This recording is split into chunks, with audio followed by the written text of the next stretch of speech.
Alright, this video is going to be looking at our final equation with compound interest with multiple investments. So if we use this equation, it's going to be for questions that say um, $500 was put into an account once a month or once every year. So we know it's happening multiple times, so that's where the name comes in, multiple investments.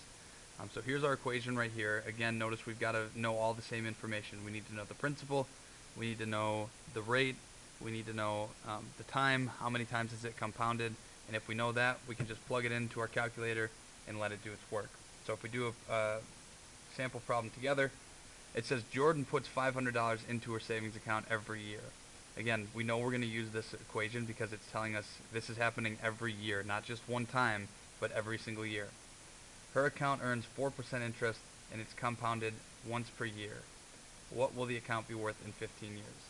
So if I come back here, I've already got the equation set up. So we know the principal, she's putting in $500 each time. She's earning 4% interest, so 0.04. She's letting it sit for 15 years, and we know our n is 1 because it's compounded only one time per year. So if we've got all of our numbers in correctly here, I can grab my calculator and we can figure this one out. So I'll put my calculator right here so you can see that. And again, we want to follow order of operations, so parentheses, exponents, multiplication, division, addition, subtraction for this equation here. So the first thing I need to do is my parentheses, so I can add 1 plus 0.04, and then I want to take it to the power of 15. Right, because once I do my parentheses, now I've got to do my exponent. Now I'm going to subtract out that 1. I've got to do everything that's on the numerator of this quotient right here. So I'm going to subtract out the 1, and then I can divide out the 0.04.